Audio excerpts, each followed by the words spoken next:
Hello everyone, welcome back to bio world. My self Arpita Dey और आज हम लोग डिस्कस करेंगे 2024 के PYQs बेसिक BSc नर्सिंग के। ठीक है, तो आज हम लोग डिस्कस करेंगे फ़िज़िक्स के PYQs 25 क्वेश्चन। ओके, और बायो वर्ल्ड ऐप पे सभी क्लासेस शुरू हो चुकी हैं। डिस्क्रिप्शन में ऐप का लिंक है, आप लोग वहाँ से ज्वाइन कर सकते हैं। तो question number 1, The binding energy per nucleon is practically constant for the nuclei of mass number। तो बोल रहा है जो बाइंडिंग एनर्जी है वो किन न्यूक्लियॉन्स में प्रैक्टिकली कांस्टेंट रहती है, मतलब जितना है उतना ही है। द्रव्यमान संख्या वाले नाभिकों के लिए प्रति न्यूक्लियॉन बंधन ऊर्जा व्यावहारिक रूप से स्थिर होती है ना, कांस्टेंट रहती है। वो कौन सी है? तो वो होगा 30 to 170। ठीक है, इनका जो बाइंडिंग एनर्जी पर न्यूक्लियॉन होता है वो कांस्टेंट रहता है। ठीक है। Question number 2, the ratio of lateral strain and longitudinal strain. जो लेटरल स्ट्रेन है और जो लॉन्गिट्यूडनल स्ट्रेन है उनका रेशियो जो होता है वो क्या बोलते हैं उसको? तो उसको बोलते हैं पॉइजन्स रेशियो। ठीक है, पॉइजन्स रेशियो जो होता है वो लेटरल स्ट्रेन यानी कि पार्श्व स्ट्रेन और अनुदैर्घ्य स्ट्रेन यानी कि लेटरल स्ट्रेन और लॉन्गिट्यूडनल स्ट्रेन जो मेन होता है। ठीक है, हिंदी वाले क्वेश्चन पढ़ लेंगे। ठीक है, तो उनका जो ये होता है रेशियो होता है, अनुपात होता है, वो क्या कहलाता है? वो होता है पॉइजन्स रेशियो। ठीक है, अगर कुछ प्रोनाउंसिएशन में दिक्कत होगी तो I am really sorry. Question number 3, the two thigh bones femurs. ठीक है, फीमर जो बोन होता है, ठीक है, सबको पता है फीमर बोन क्या होता है। तो उसका जो क्रॉस सेक्शन बोला दिया गया है, जैसे सपोज ये दो पैर हैं, बहुत गंदा पैर है। ठीक है, तो इसका जो क्रॉस सेक्शन है, ठीक है, क्रॉस सेक्शन है एक पैर का क्रॉस सेक्शन है 10 सेंटीमीटर स्क्वायर। ठीक है, 10 सेंटीमीटर स्क्वायर है एक पैर का। वो क्या सपोर्ट करता है? अपर पार्ट सपोर्ट करता है ह्यूमन बॉडी का, जिसका मास कितना है? 40 kg। कितना मास है? 40 kg। तो पूछ रहा है एवरेज प्रेशर क्या होगा फीमर का। ठीक है, ये पूछ रहा है। तो क्या होता है प्रेशर? क्या होता है pressure? Equals to force upon area. ठीक है, प्रेशर होता है फोर्स अपॉन एरिया। तो हम लोग ज़्यादा कुछ करना नहीं है, फॉर्मूला में पुट करना है। ठीक है, तो क्या करने की फोर्स के लिए हमारे पास क्या दिया हुआ है? मास दिया हुआ है। तो फोर्स क्या होता है? फोर्स होता है मास इंटू एक्सेलरेशन। ठीक है, मास इंटू एक्सेलरेशन होता है। तो क्या हो जाएगा? 40 × 10। हम रफ में बता रहे हैं, सबको अपना समझेंगे। ठीक है, अपना कॉपी लेके बैठेंगे। फिजिक्स का क्वेश्चन सॉल्व करने हैं तो कॉपी लेके बैठेंगे। ठीक है, तो फोर्स क्या है? Mass into acceleration. मास का वैल्यू हुआ है 40 kg और एक्सेलरेशन का क्या होता है? 10 होता है। तो फोर्स क्या हो जाएगा हमारे पास? 400। ठीक है, और वैसे ही जो एक्सेलरेशन दिया हुआ है 10 सेंटीमीटर स्क्वायर। अब यहाँ पे ध्यान से देखिए, ये न्यूटन में है और ये मीटर स्क्वायर है। न्यूटन मीटर स्क्वायर है ना, माई इनवर्स। तो यहाँ पे मीटर्स में बात की गई है और क्वेश्चन में क्या यूनिट दिया हुआ है? सेंटीमीटर को। मीटर तो यानी कि मीटर को हम लोग को सेंटीमीटर में कन्वर्ट करना है। तो 1 metre equals to what? 100 centimetre. तो वैसे ही यहाँ पे सेंटीमीटर स्क्वायर है यानी कि 10⁻⁻⁴ मीटर हो जाएगा। ठीक है, ऐसे। और यहाँ पे क्या बोला गया था? दो मतलब पैर होता है ना, तो यहाँ पे ये एक पैर का एरिया, तो इसमें हम लोग क्या करना पड़ेगा? इंटू 2 करना पड़ेगा। तो टोटल क्या हो जाएगा? 2 × 10⁻⁻3। समझ में आया? हाँ, 2 × 10⁻⁻3 हो जाएगा। तो उसको पुट कर देंगे अगर, तो क्या हो जाएगा? 4 × 10⁻2 और क्या हो जाएगा? 2 × 10⁻3। तो इसका आंसर क्या होता है? इसको इंटू मतलब आंसर निकालेंगे अगर, तो इसका आंसर होगा 2 × 10⁵ है ना, पॉजिटिव में 5 न्यूटन मीटर इनवर्स -2। ये होगा इसका आंसर। यहाँ से कैलकुलेट कर सकते हैं ना, तो करके देख ऐसे, मतलब करके बता दे रहे। 4 × यहाँ पे 2 हो जाएगा और ये ऊपर चल जाएगा, तो 2 × 10⁻⁻5 में हो जाएगा। ठीक है, ये नहीं काट रहे। अब देखिए, a device in which heat measurement can be done. तो ऐसे कौन सा डिवाइस है जिससे हीट मेजरमेंट कर सकते हैं? वो उपकरण का नाम बताइए जिसमें ऊष्मा मापी जा सकती है ना। तो बहुत ही ईजी है, इसका आंसर क्या होगा? कैलोरीमीटर। ठीक है,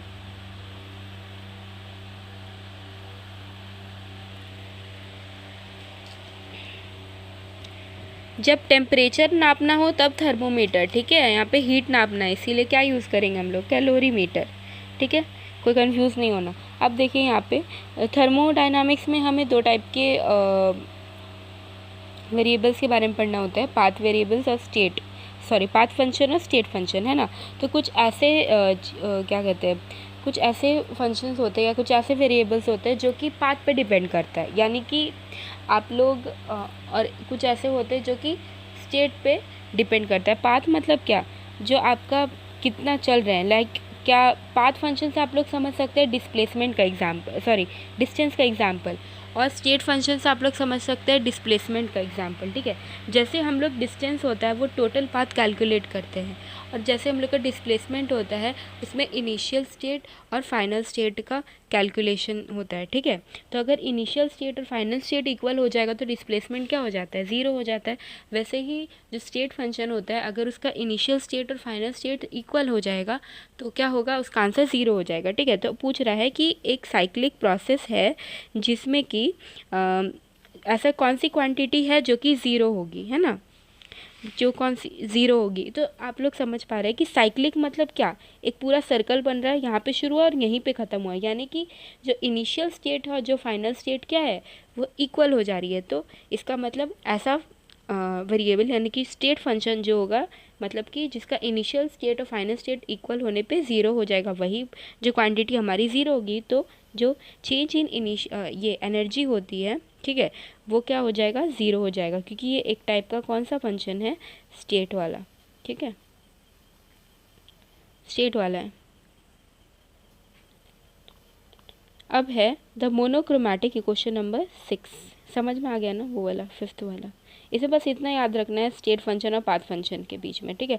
पाथ फंक्शन का एग्जांपल आप लोग ले सकते हैं, हम लिख देते हैं, पाथ फंक्शन का एग्जांपल ले सकते हैं आप लोग, डिस्टेंस एग्जांपल, मतलब अगर हम लोग डिस्टेंस इसका एग्जांपल नहीं है, ठीक है, ये है इसका एग्जांपल, समझने के लिए मैंने बस कहा है। जैसे ये फिर ये सब हो गया। और स्टेट फंक्शन का तो हमने दे ही दिया आंसर, ठीक है। तो यहाँ पे पूछ रहा है अ मोनोक्रोमैटिक, वो डिस्टेंस और डिस्प्लेसमेंट वाला बस समझने के लिए एग्जांपल था, वो रियल एग्जांपल नहीं है, ठीक है। मोनोक्रोमैटिक लाइट ऑफ फ्रीक्वेंसी, जो मोनोक्रोमैटिक लाइट है उसकी फ्रीक्वेंसी इतनी दी हुई है, ठीक है। The power emitted is 2.0 into 10⁻³ what, इतनी उसकी पावर दी हुई है। तो पूछ रहा है एनर्जी कितनी है, ठीक है। तो एनर्जी का फॉर्मूला क्या होता है,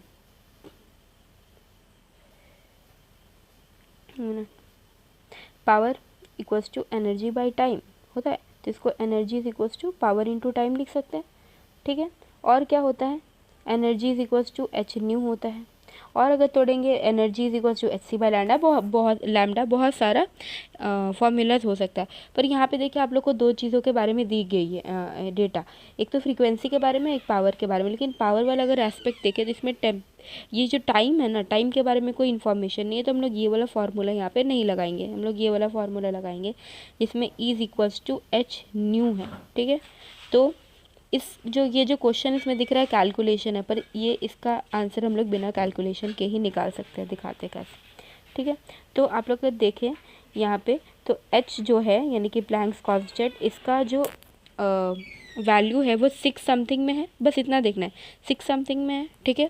और क्या देखना है, तो यहाँ पे जो फ्रीक्वेंसी है, ये रहा फ्रीक्वेंसी, इसका भी जो अगर वैल्यू देखें तो ये भी 6 समथिंग में है, यानी कि 6 × 10⁻14 हर्ट्ज़, ठीक है।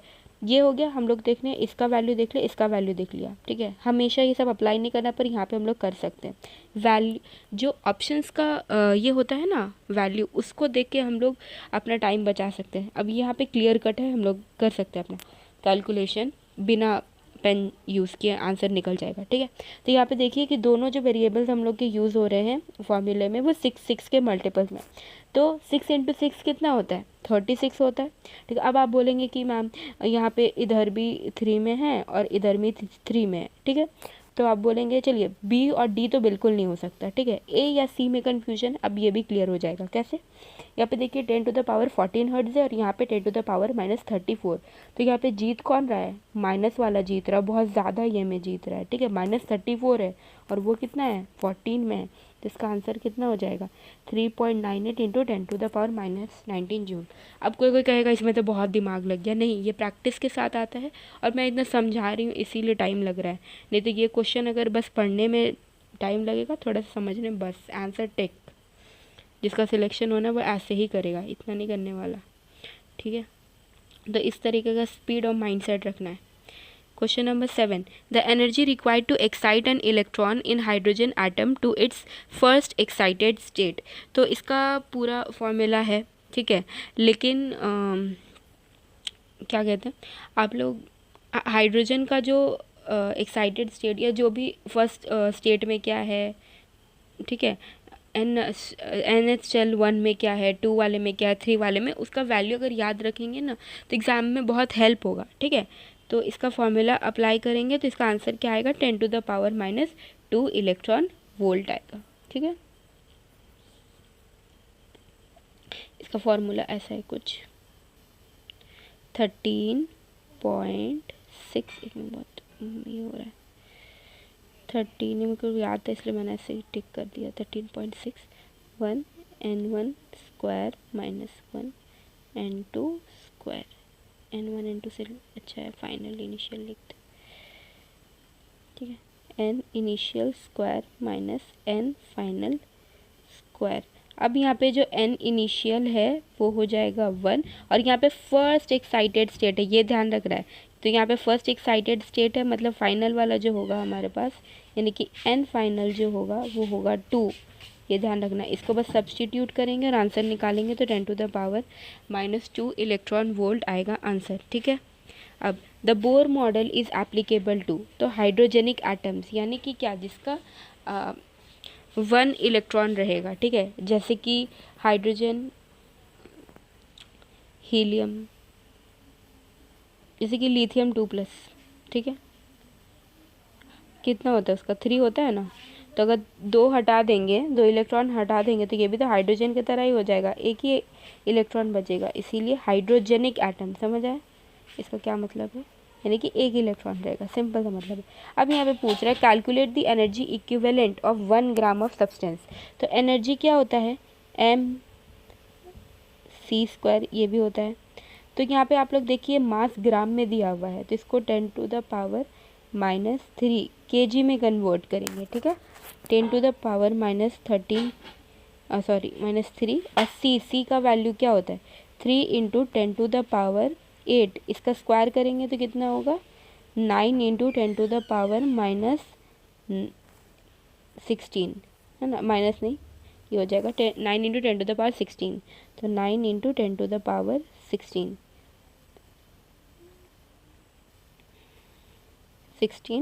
तो इसका आंसर क्या हो जाएगा 9 × 10⁻13 जूल, क्योंकि यहाँ पे 16 है और यहाँ पे -3 है, इसीलिए आंसर ये होगा, ठीक है। अब when an external voltage is applied across the dipole, ठीक है, इसमें क्या कह रहा है, जो पी साइट है और जो एन साइट है, ये बोल रहा है ये वाला पी साइट है ना, ये वाला पी साइट है और ये वाला एन साइट है, तो इसमें बोल रहा है जो पी साइट है वो नेगेटिव से कनेक्टेड है और जो एन साइट है वो पॉजिटिव से कनेक्टेड, ये कौन सा बाइसिंग है, तो ये है रिवर्स बाइसिंग, ठीक है, ये क्या है रिवर्स बाइसिंग है, ध्यान रखना है। और अगर क्या होगा पी साइड, एक मिनट, अगर हम लोग का एन साइड नेगेटिव से कनेक्टेड है और पी साइड पॉजिटिव से कनेक्टेड है, तो इसका आंसर क्या होगा ये होगा, पर क्वेश्चन में हमें क्या पूछा है बी का पूछा है, ठीक है, ये याद रखिएगा। फिर for a steady current the amount of heat produced in a resistance, तो करंट बोल रहा है, करंट दिया हुआ है, रेजिस्टेंस दिया हुआ है, तो कितना हीट प्रोड्यूस होगा, कौन से फॉर्मूले निकाल सकते हैं I²RT, ठीक है, और भी बहुत सारा होता है HV²/RT, फिर HIVT, ये फार्मूला, पर यहाँ पे ये सारे वेरिएबल्स यूज़ किए गए थे, इसीलिए इसका आंसर क्या हो जाएगा ऑप्शन नंबर ए, ठीक है। अब 100 joule of heat is produced each second in a 4 ohm resistance, the potential difference across the resistor. ठीक है, ये पूछा है। तो बोल रहा है कि हीट दिया हुआ है और क्या कहते हैं पोटेंशियल डिफरेंस निकालना है, लेकिन रेजिस्टेंस दिया हुआ है, टाइम भी दिया हुआ है। तो देखिए V है, R है, T है, तो कौन सा फॉर्मूला लगेगा, ये वाला। ठीक है, ये वाला लगेगा। चलिए लगाते हैं ये वाला। तो H equals to V² by R into T. ठीक है, तो H का फॉर्मूला है 100 जूल। ठीक है, V क्या हो जाएगा, वही तो निकालना है, तो V को वहीं रख देंगे। और R क्या हो गया 4, और यहाँ पे ईच सेकेंड यानी कि 1। ठीक है, तो क्या होगा इसका आंसर, अब देखिए 4 से 100 कटेगा तो इधर 25 होगा। ठीक है, 28 लग रहा है दिखने में, 25 होगा। अब 25 का अगर हम लोग रूट निकालें, सॉरी, तो कितना होगा, क्योंकि V² था ना, तो स्क्वायर इधर गया, तो क्या हो जाएगा, V का वैल्यू 5 वोल्ट है ना।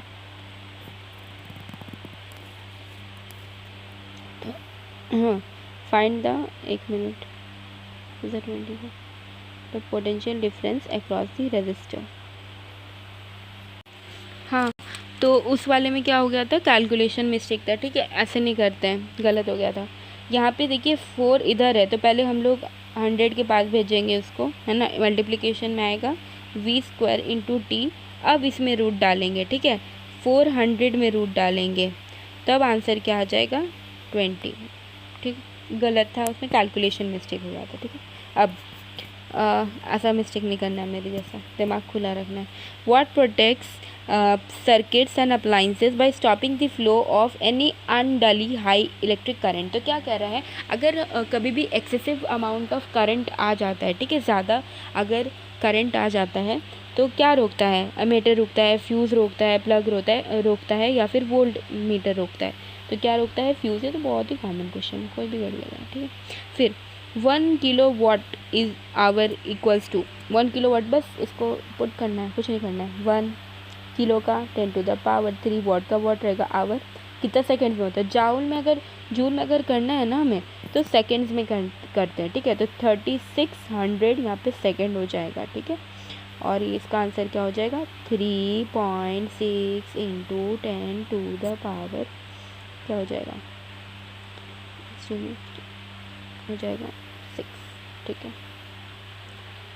जूल, ये हो गया इसका आंसर। सब कोई मैक्स कर लेंगे अपना अपना। ठीक है, कि हम सही बना रहे कि नहीं, और गलत होगा तो बिल्कुल बताएं, पर गलत नहीं होगा। ठीक है, पता है हमको।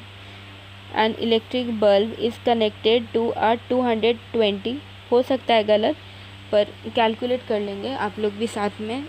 ऐसे नहीं बांटना है, बस राम कथा जैसा नहीं सुनना। फिज़िक्स का क्वेश्चन अगर सॉल्व कर रहे हैं, अगर ये आप वीडियो देख रहे हैं, तो हमेशा एक कॉपी पेन रख लीजिए। ठीक है, an electric bulb is connected to a 220 volt generator, the current is 0.50 ampere, what is the power of the bulb.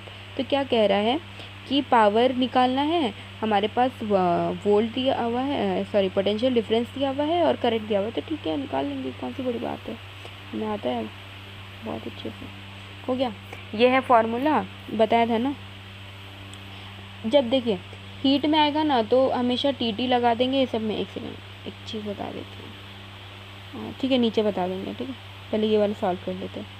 तो 220 वोल्ट और करंट कितना हुआ 0.50, है ना, तो ये हटेगा, नीचे 100 आएगा, ये 0 1 0 और क्या बचा 220, तो आंसर होगा 110, है ना। व्हाट हो गया अपना आंसर। ठीक है,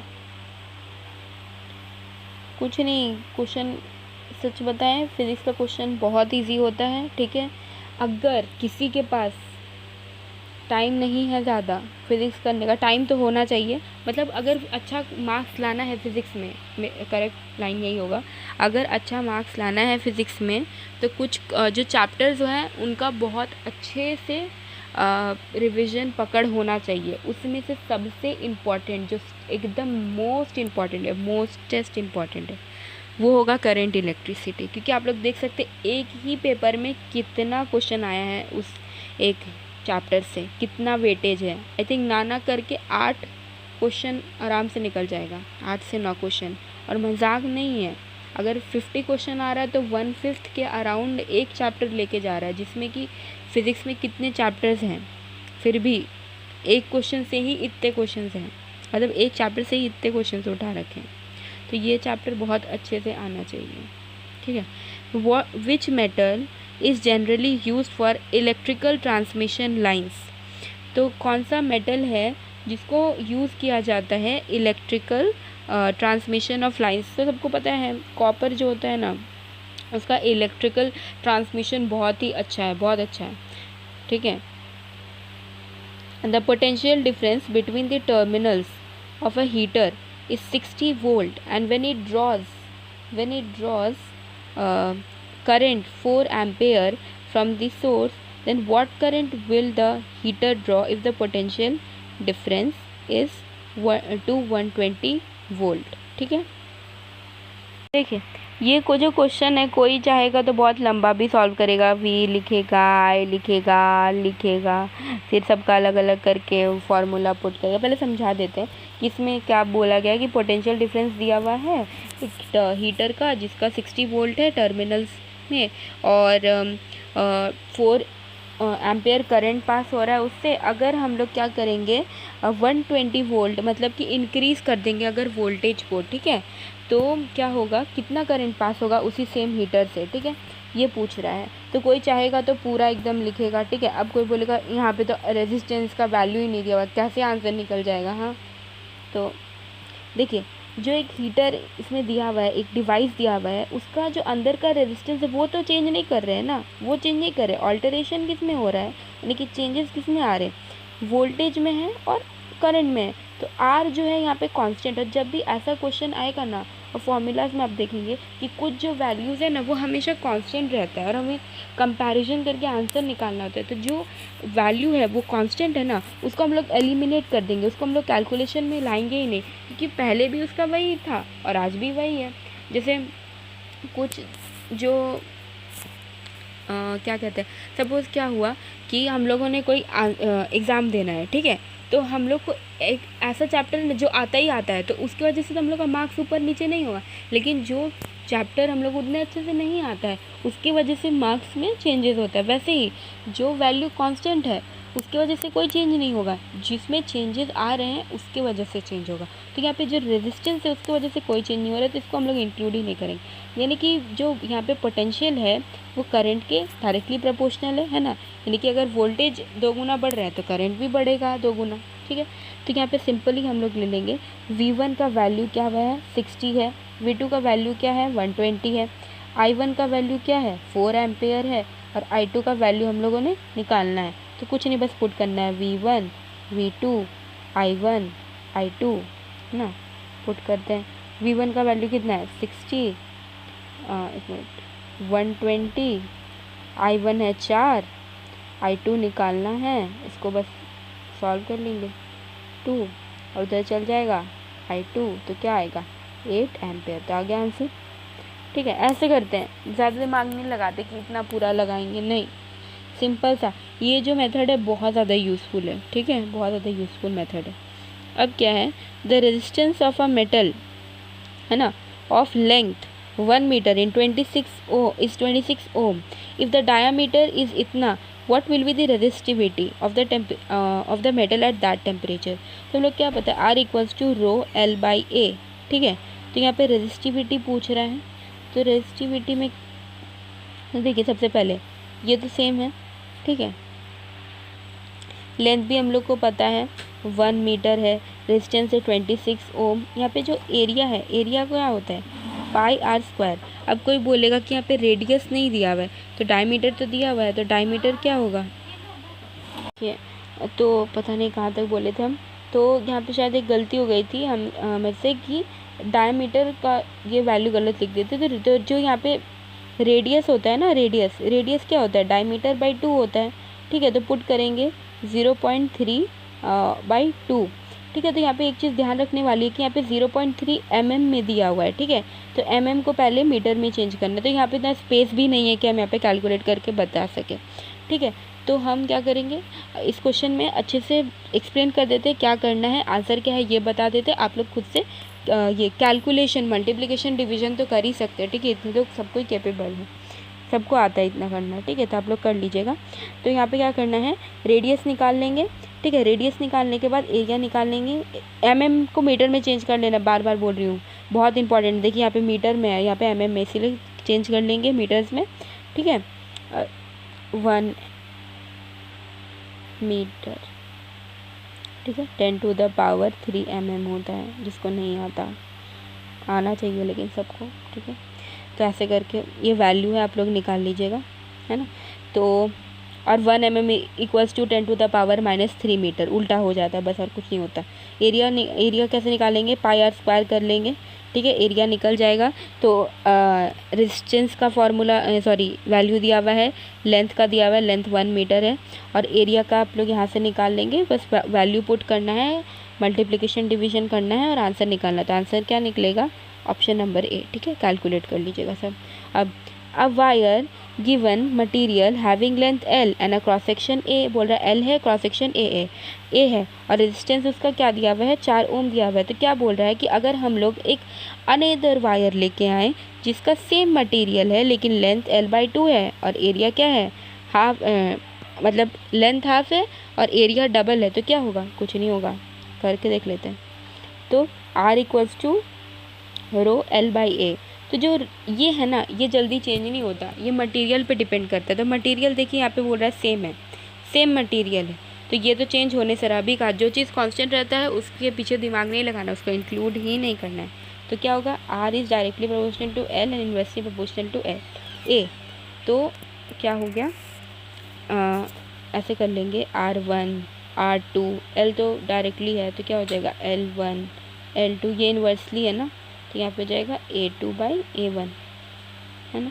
तो सब अपना वैल्यू पुट कर लेंगे। R1 का वैल्यू कितना है 4, R2 का तो हम लोग R2 मतलब न्यू वाला, ठीक है, R1 पुराना और 2 न्यू, इतना लिखने का जगह नहीं इसलिए बता रहे, सब कुछ साथ साथ करते जाएंगे। R2 न्यू वाला है तो यहाँ पे R2 लिख देंगे। L1 L था पर यहाँ पे न्यू वाला क्या है, हाफ कर दिया है, ठीक है, तो इसीलिए उसका 2 ऊपर चल जाएगा हाफ का, ठीक है, ये हो गया।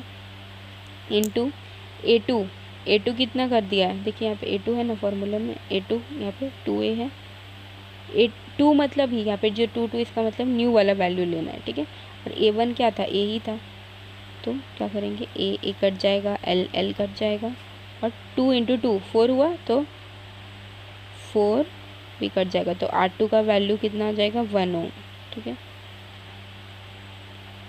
अब the reciprocal of the equivalent resistance of a group of resistance is joined in parallel is equal to, देखिए क्या कह रहा है कि रेसिप्रोकल इक्विवेलेंट करना होगा हम लोग को रेजिस्टेंस के लिए, और फिर हम लोग का ग्रुप ऑफ रेजिस्टेंस निकलता है पैरेलल में, ठीक है।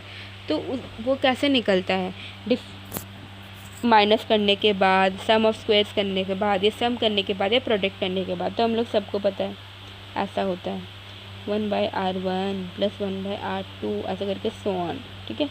तो क्या हो जाएगा, आंसर सम हो जाएगा, यानी कि जोड़ करना है हमें, ठीक है। अब डायमेंशन ऑफ फोर्स का डायमेंशन बताना बहुत इजी क्वेश्चन है। फोर्स का क्या होता है, मास इनटू एक्सेलरेशन, मास का क्या होता है m, l का क्या होता है L/T-2, तो mLT-2, आंसर नंबर ए हो गया। फिर अब large force acting on a short time to produce a finite change in momentum, ठीक है, बोल रहा है कि एक बहुत ज़्यादा लार्ज फोर्स एक्ट किया बहुत ही कम समय में, ठीक है, और एक फाइनाइट चेंज लाया, यानी कि कुछ चेंज लाया मोमेंटम में, तो उसको किस टाइप का फोर्स कहते हैं, इम्पल्सिव फोर्स, यानी कि आवेगी बल, ठीक है।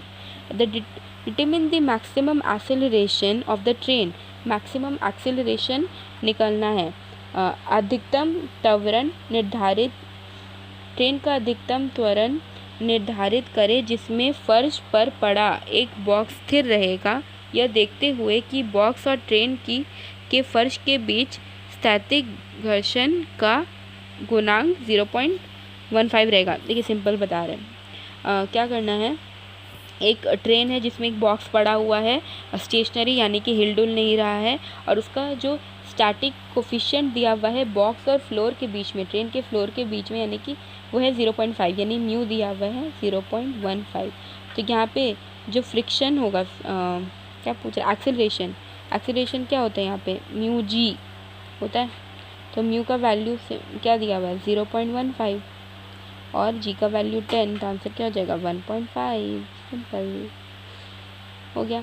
अब the change in kinetic energy of a particle is equal to the dash of the net force. तो हम लोग को पता है चेंज इन काइनेटिक एनर्जी क्या होता है, वर्क डन होता है वर्क डन। तो आंसर क्या हो जाएगा, किया गया कार्य। ठीक है। अब the couple of forces of equal magnitude but acting in opposite directions with different lines of action. तो क्या कह रहा है कि एक पेयर ऑफ फोर्सेस है, इक्वल मैग्नीट्यूड है, लेकिन अलग अलग डायरेक्शन में काम कर रहा है और अलग अलग लाइंस में, तो उसको क्या कहते हैं, कपल। ठीक है, कपल। तो ऐसे याद रखेंगे, एक कपल है जिसका मैग्नीट्यूड मतलब क्या, छोड़िए, तो सिंपल सा है कि कपल उसको कहते हैं जिसका फोर्स का मैग्नीट्यूड मतलब क्या, जो वैल्यू है 2 है, 3 है, 4 है ना, वो है। तो 2 न्यूटन हो गया है, 3 न्यूटन हो गया है, 4 न्यूटन हो गया, वैसे करके, और अलग अलग डायरेक्शन में है, काम कर रहा है, तो उसको क्या कहते हैं, कपल कहते हैं। ठीक है। तो इसी के साथ हम लोग का पार्ट 1 कंप्लीट होता है फिज़िक्स का। और अगर कोई भी क्या कहते हैं, आप लोग को डाउट हो तो आप लोग प्लीज़ कमेंट सेक्शन में कमेंट करिएगा, आंसर हम दे देंगे। और बाय वर्ल्ड ऐप पे जो क्लासेस हैं वो शुरू हो चुकी हैं, डिस्क्रिप्शन में ऐप का लिंक है, वहाँ से आप लोग ज्वाइन कर सकते हैं। Thank you so much.